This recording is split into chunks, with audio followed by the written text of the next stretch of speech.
السلام علیکم دوستو، آج کی کہانی کا نام ہے کلاس میں پہلا دن۔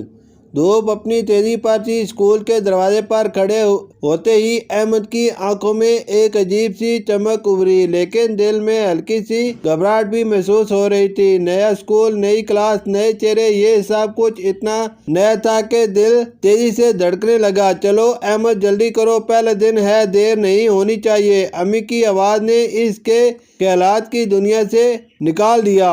اس نے جلدی سے اپنا بیگ درست کیا اور لمبے سانس کے ساتھ اسکول میں داخل ہوا۔ سامنے لان میں کچھ بچے کھیل رہے تھے، کچھ آپس میں باتیں کر رہے تھے اور کچھ گھبرائے ہوئے چہروں کے ساتھ ادھر ادھر دیکھ رہے تھے۔ وہ سیدھا دفتر کی طرف بڑھا، جہاں ایک نرم و مزاج مسکراتی ہوئی استانی نے اس کا خیر مقدم کیا اور اسے اس کی کلاس کی طرف بھیج دیا۔ کلاس کے دروازے پر کھڑے ہوتے ہی اس نے اندر جھانکا۔ مختلف چہروں نے پلٹ کر اس کی طرف دیکھا۔ کچھ بچوں نے ہلکی سی مسکراہٹ دی اور کچھ نے اسے سر سے پاؤں تک غور سے دیکھا۔ احمد نے ہچکچاتے ہوئے اندر قدم رکھا۔ بہتر ہوگا اگر میں سب سے پہلے اپنی سیٹ تلاش کر لوں، اس نے دل میں سوچا اور کلاس کے پچھلے حصے میں ایک خالی کرسی دیکھ کر اس پر جا بیٹھا۔ ابھی وہ اپنی جگہ سنبھال ہی رہا تھا کہ ایک دبنگ سی آواز آئی، یہ میری جگہ ہے۔ احمد نے سر اٹھایا تو ایک لمبا اور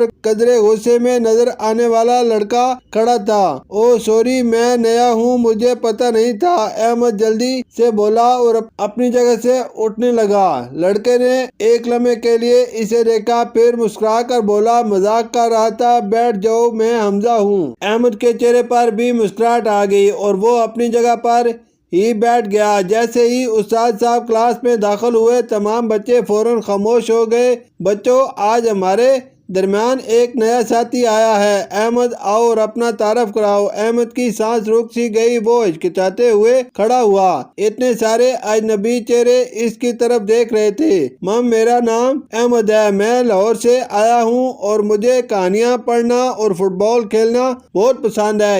یہ سن کر حمزہ نے خوش ہو کر کہا، زبردست، میں بھی فٹ بال کھیلتا ہوں۔ کلاس میں کچھ اور بچوں نے بھی خوشی کا اظہار کیا، جس سے احمد کا خوف کافی حد تک کم ہو گیا۔ کلاس کے ختم ہونے کے بعد حمزہ نے احمد کو گھومنے پھرنے کا کہا۔ دونوں ساتھ مل کر اسکول کی کینٹین پہنچے۔ راستے میں اور بھی بچے ان کے ساتھ شامل ہو گئے۔ یہاں کی بریانی بہت مشہور ہے، حمزہ نے احمد کو بتایا۔